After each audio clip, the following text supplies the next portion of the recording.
Assalamualaikum penonton setia Pelajaran Hidup TV.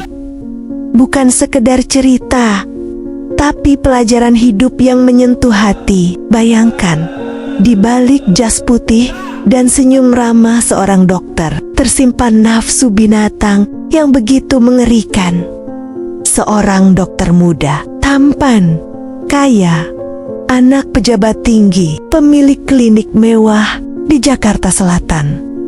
Tapi siapa sangka, tangan yang seharusnya menyelamatkan nyawa justru menjadi alat untuk merusak kehormatan. Dengan tameng kekuasaan sang ayah yang duduk sebagai anggota dewan, dokter ini bebas berbuat semaunya, mengintimidasi, mengancam, dan memperdaya. Korbannya tidak hanya satu, tapi banyak. Mulai dari bidan-bidan muda yang polos dan baru lulus, dipaksa menuruti nafsunya dengan dalih orientasi kerja, hingga pasien-pasien ibu rumah tangga yang datang dengan penuh harap malah menjadi korban pelecehan berkedok pemeriksaan. Tangisan mereka hanya terpendam di balik dinding ruang praktek. Mulut mereka terkunci rapat.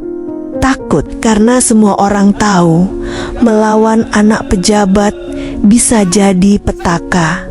Tapi ingat, sekuat apapun manusia menutup kebusukan, langit tidak pernah tidur. Azab Allah selalu datang tepat waktu.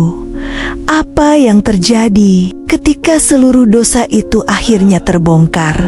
Apa jadinya saat kekuasaan sang ayah tidak lagi mampu menutupi aib dan kehinaan sang anak?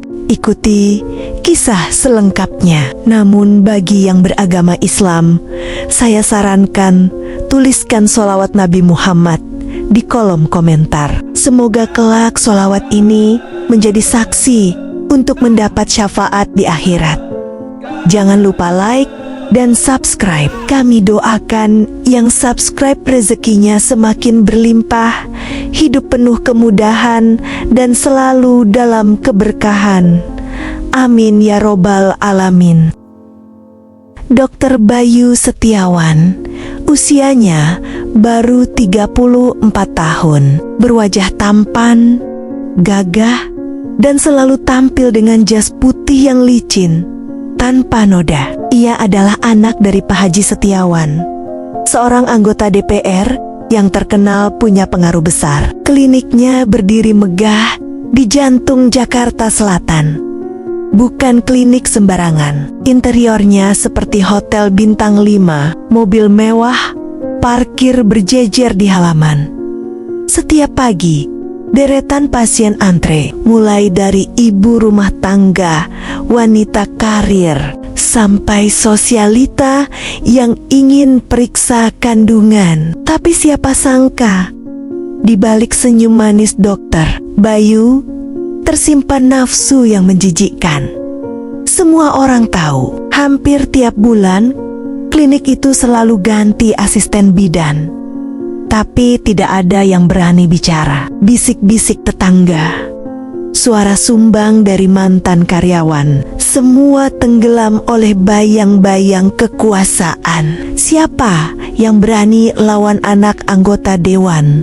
Begitu kata warga sekitar. Bidan-bidan baru datang silih berganti. Rina Kartika, gadis 24 tahun, anak petani dari Karawang, baru lulus kuliah dan bermimpi ingin jadi bidan profesional. Dengan polosnya, ia melamar jadi asisten di klinik itu, tanpa tahu apa yang menantinya. Sementara itu, Maya Sari, seorang ibu rumah tangga dari Bekasi, tengah hamil 7 bulan. Suaminya baru saja kecelakaan, tidak bisa bekerja. Dengan wajah lelah dan tubuh yang ringkih, ia datang ke klinik itu, berharap ada bantuan atau setidaknya diskon biaya pemeriksaan. Tapi takdir berkata lain. Di dalam klinik yang megah itu, sebuah jerat telah disiapkan. Sebuah perangkap untuk mereka yang lemah, yang polos, dan yang tidak berdaya.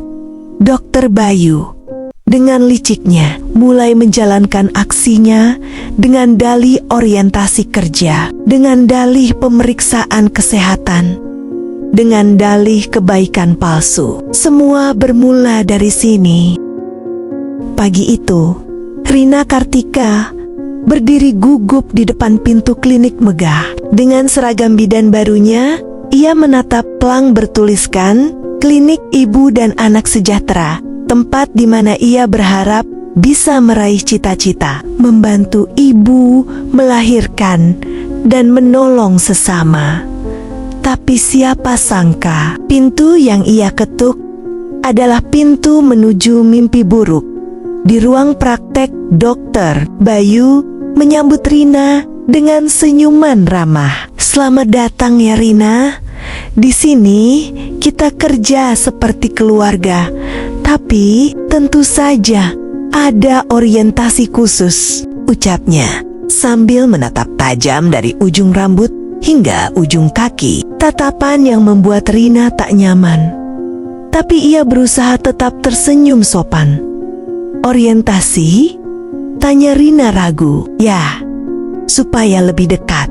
Supaya kamu tahu, kerja di sini butuh loyalitas penuh, termasuk siap mengikuti semua peraturan yang saya buat," jawab Dokter Bayu sambil mendekat. Hari itu menjadi awal dari teror. Rina mulai merasa ada yang aneh. Tatapan Dokter Bayu selalu menusuk. Tangan jahilnya kadang pura-pura menyentuh. Saat mengajari prosedur, semua dibalut dengan dalih profesionalisme. Tidak hanya Rina, Maya Sari, ibu rumah tangga yang lemah dan sedang hamil, menjadi sasaran berikutnya. "Kasihan ya, suami lagi kecelakaan. Biaya rumah sakit pasti berat. Kalau mau, saya bisa bantu pemeriksaan gratis, bahkan bantu biaya lahiran," ujar Dokter Bayu dengan senyum liciknya. Maya yang terdesak secara ekonomi tidak curiga sama sekali. Ia pikir ini adalah pertolongan dari seorang dokter berhati mulia. Tapi sayang, ia tidak tahu. Ia baru saja masuk ke dalam perangkap seekor predator. Di balik pintu ruang pemeriksaan, kehormatan, harga diri, dan batas-batas moral mulai dilanggar tanpa belas kasihan. Hari-hari berjalan, teror itu semakin nyata. Rina yang awalnya hanya merasa tidak nyaman, kini merasa terjebak dalam mimpi buruk. Sore itu, saat klinik mulai sepi, Dokter Bayu memanggil Rina ke ruang konsultasi. Dengan dalih mengecek stok alat medis, Rina masuk tanpa curiga, tapi belum sempat bicara. Pintu dikunci dari dalam. "Rina, kamu harus tahu, kerja di sini ada syaratnya. Kalau mau bertahan, ya harus nurut sama saya," bisik Dokter Bayu sambil mendekat. Tangannya mulai meraba. Rina gemetar. "Pak, tolong, jangan." Suaranya bergetar, tapi Dokter Bayu malah mengancam. "Ingat, saya anak anggota dewan. Satu kata dari saya, karirmu habis, hidupmu hancur. Mau kamu atau keluargamu sengsara." Tangisan Rina hanya menjadi nyanyian sunyi di balik tembok tebal ruang praktek itu. Bukan hanya Rina, Maya yang datang dengan harapan bantuan juga masuk perangkap. Dengan dalih pemeriksaan dalam, Dokter Bayu memanfaatkan kelemahan Maya. "Tenang Bu, ini standar medis. Demi keselamatan janin," ucapnya dengan suara lembut yang penuh tipu daya. Sementara itu, dia, bidan sebelumnya, juga menjadi korban. Tapi dia memilih diam. Setelah mengalami pelecehan serupa, dia memilih resign, pulang kampung, dan menutup rapat aib itu. Siapa yang berani lawan anak anggota dewan? Bisa-bisa saya yang dipenjara. gumam dia dalam tangis. Di luar sana, masyarakat hanya melihat dokter sukses, dokter baik hati, dokter dermawan. Tak ada yang tahu klinik mewah itu menyimpan luka dan air mata banyak perempuan yang tidak berdaya. Mulut-mulut mereka terbungkam oleh ancaman. Tapi sampai kapan? Waktu berjalan. Rina yang awalnya memilih bertahan demi gaji, kini tidak sanggup lagi. Malam-malamnya dipenuhi tangis, rasa takut, dan penyesalan. Tapi ia juga sadar, diam berarti membiarkan kejahatan ini terus berjalan.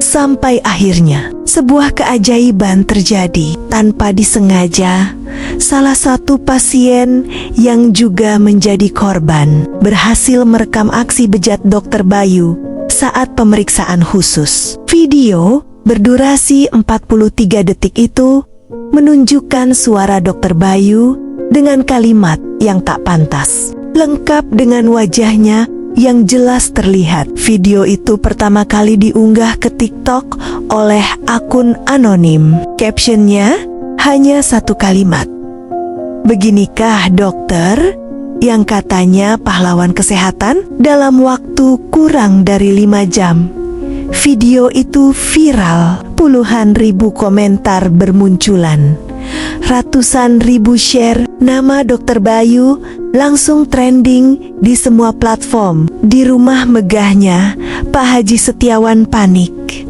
Telepon berdering tanpa henti.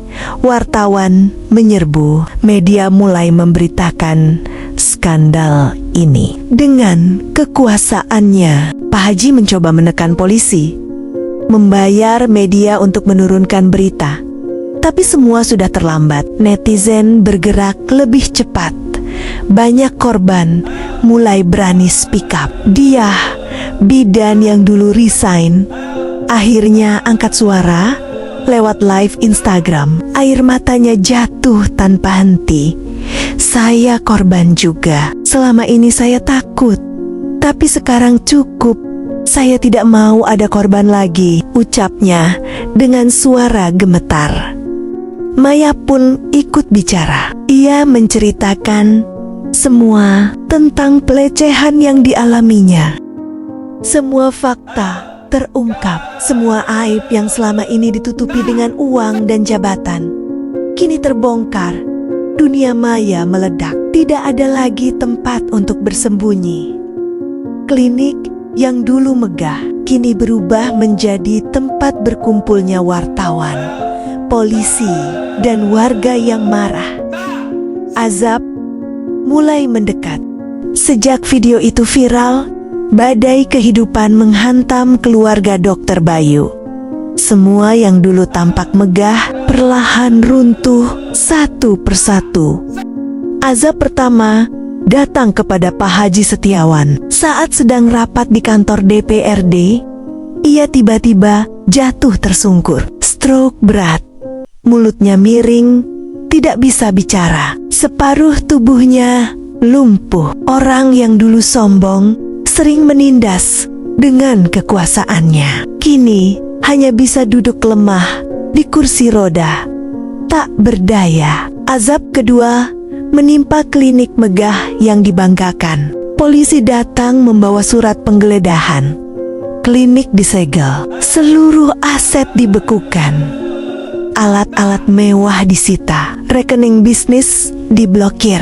Para pasien yang dulu bangga berobat di sana, kini hanya bisa melongo melihat plang besar bertuliskan "disegel" terpampang di depan klinik. Azab ketiga lebih mengenaskan. Dalam pelariannya, Dr. Bayu yang panik mengendarai mobil mewahnya dengan kecepatan tinggi. Di tikungan jalan TB Simatupang, mobil itu menghantam pembatas jalan, terguling 3 kali. Tubuh Dr. Bayu selamat, tapi wajahnya remuk. Tulang pipi hancur, rahang patah, hidung bengkok. Wajah yang dulu selalu dipuja, kini cacat permanen, tak lagi dikenali.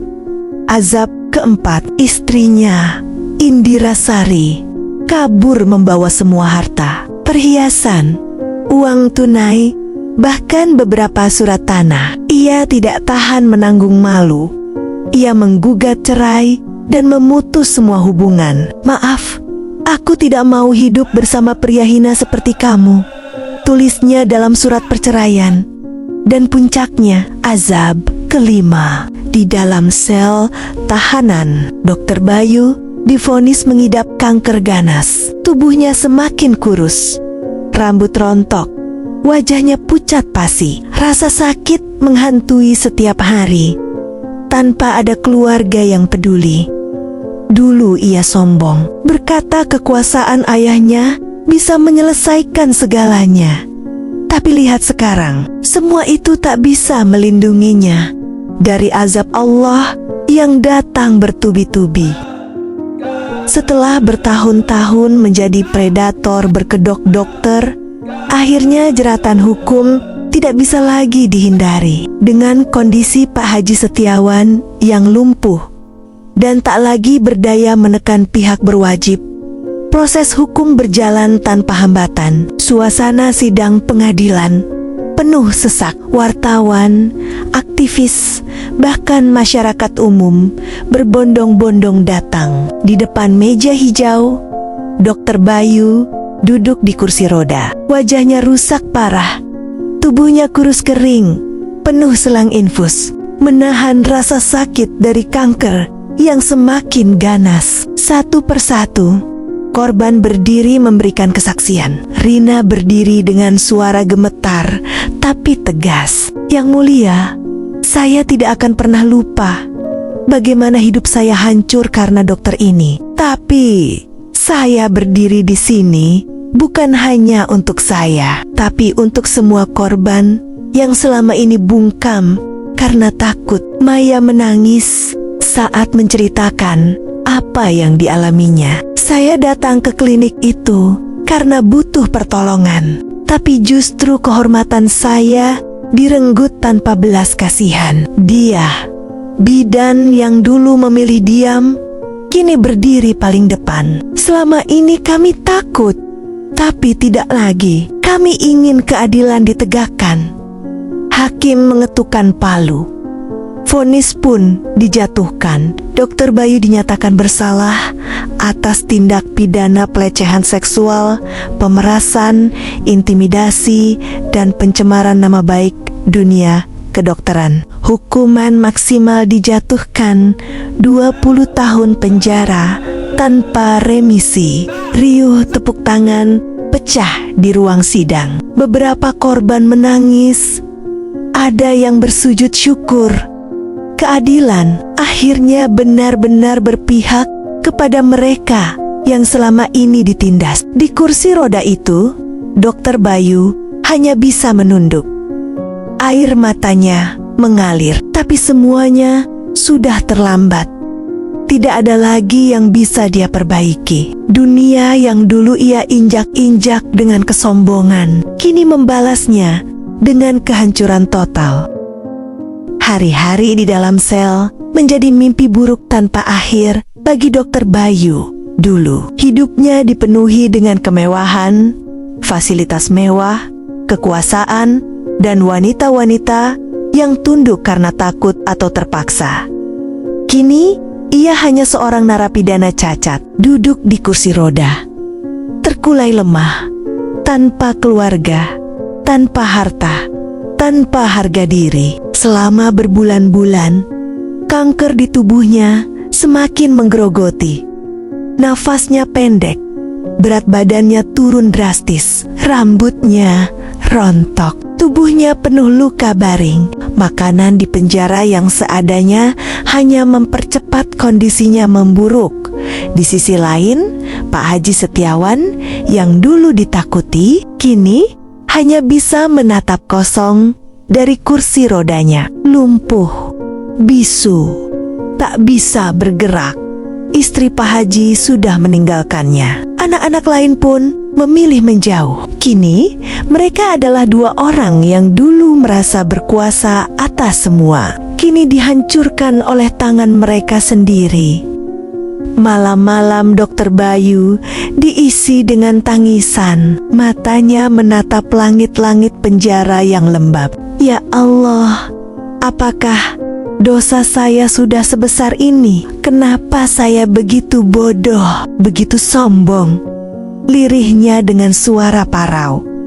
Tapi semuanya sudah terlambat. Sesekali ia menatap wajahnya sendiri lewat pantulan kaca jendela kecil di sel. Wajah yang dulu dipuja kini penuh bekas luka, bekas jahitan, rahang yang tak lagi sempurna, hidung bengkok, pipi penyok. Dirinya sendiri bahkan tidak lagi mengenali bayangannya. Semua yang dulu dipuja hilang. Semua yang dulu dibanggakan lenyap. Hanya ada penyesalan yang kini sudah tidak bisa membeli waktu untuk kembali. Hari demi hari, penderitaan itu tidak pernah berhenti. Tubuh Dokter Bayu semakin kurus. Setiap malam ia menggigil, menahan rasa sakit dari kanker ganas yang menjalar ke seluruh tubuhnya. Tidur tak pernah nyenyak. Nafas tersengal, sesekali batuk berdarah. Namun, tak ada lagi yang peduli. Di luar sana, dunia terus berjalan.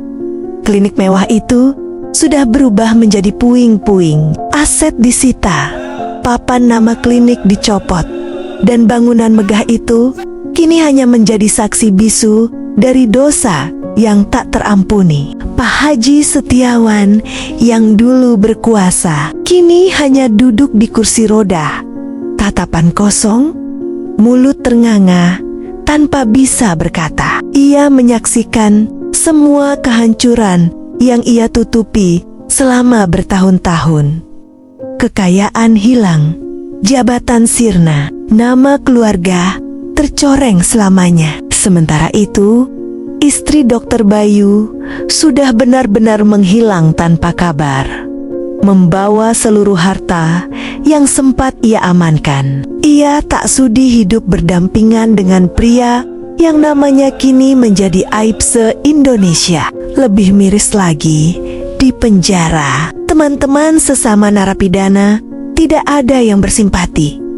Justru ia menjadi bahan olok-olokan. Tuh lihat, dokter cabul, sekarang cuma bangkai hidup. Mereka tertawa. Ada yang sengaja membuang sisa makanan ke kasurnya. Ada yang sengaja menendang kursi rodanya. Malam itu, Dokter Bayu hanya bisa menangis.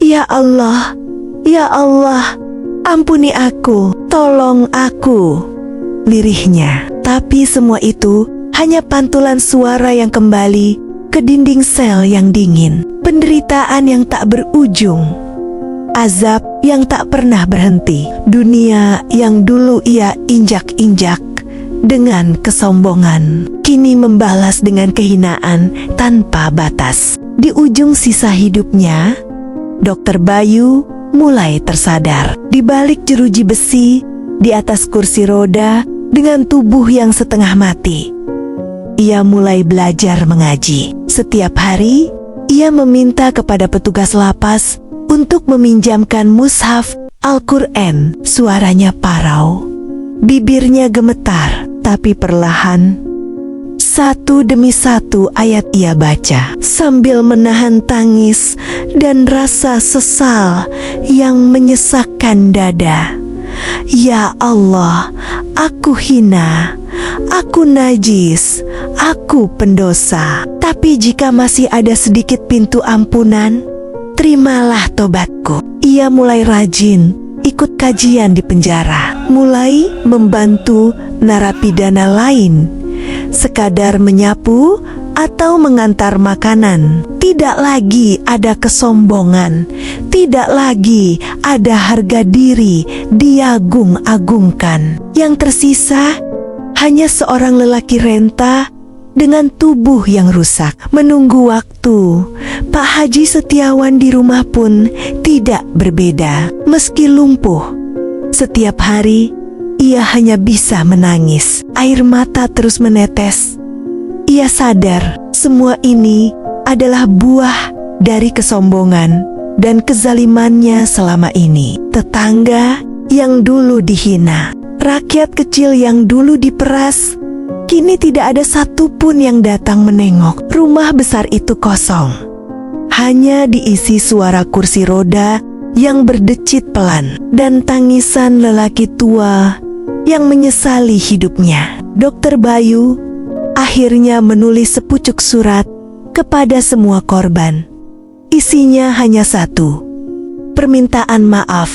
Saya tahu saya tidak pantas dimaafkan, tapi setidaknya sebelum saya mati, saya ingin kalian tahu, saya benar-benar menyesal. Maafkan saya.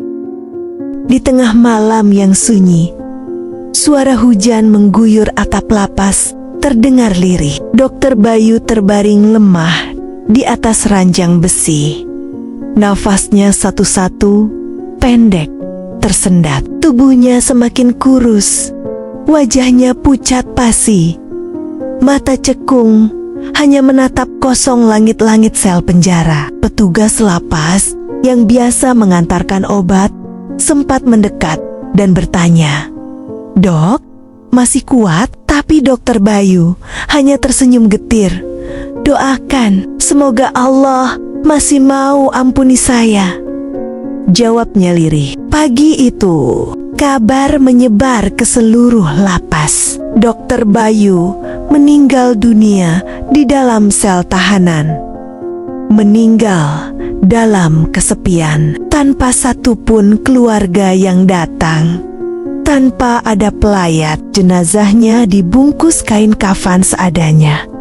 Tidak ada keluarga yang menjemput. Pihak lapas bersama ustadz setempat yang akhirnya memakamkannya di pemakaman umum khusus jenazah tanpa keluarga. Nisan tanpa nama, hanya bertuliskan seorang hamba. Sementara itu, Pak Haji Setiawan yang sudah lumpuh dan tak berdaya hanya bisa menangis mendengar kabar kematian anaknya. Tubuhnya menggigil sebelum akhirnya seminggu kemudian ia pun meninggal dunia dalam kondisi serupa, sendirian, tanpa keluarga, tanpa kehormatan. Klinik yang dulu megah kini hanya bangunan tua yang roboh. Semua aset habis, semua nama baik tercoreng, semua kesombongan musnah. Tapi di balik tragedi ini ada secercah harapan. Para korban kini bangkit. Mereka mendirikan komunitas pendampingan hukum untuk perempuan. Mereka saling mendukung, saling menguatkan dari luka yang dalam. Mereka membangun kekuatan baru. Sahabat Pelajaran Hidup TV, kisah ini menjadi pengingat untuk kita semua. Kekuasaan dunia tidak ada artinya tanpa ridho Allah. Sebesar apapun jabatan, sekaya apapun harta, tidak bisa menyelamatkan dari azab jika hidup dipenuhi dosa dan kesombongan. Ingat, azab Allah bisa datang kapan saja, kepada siapa saja, bahkan saat kita merasa paling berkuasa di dunia. Terima kasih sudah menonton cerita ini di Pelajaran Hidup TV. Jangan lupa like, share, dan subscribe. Semoga cerita ini menjadi pengingat bagi kita semua bahwa hidup bukan tentang kesombongan, tapi tentang bagaimana kita menjalani hidup dengan jujur, tulus, dan takut kepada Allah. Sampai jumpa di cerita penuh hikmah berikutnya. Wassalamualaikum warahmatullahi wabarakatuh.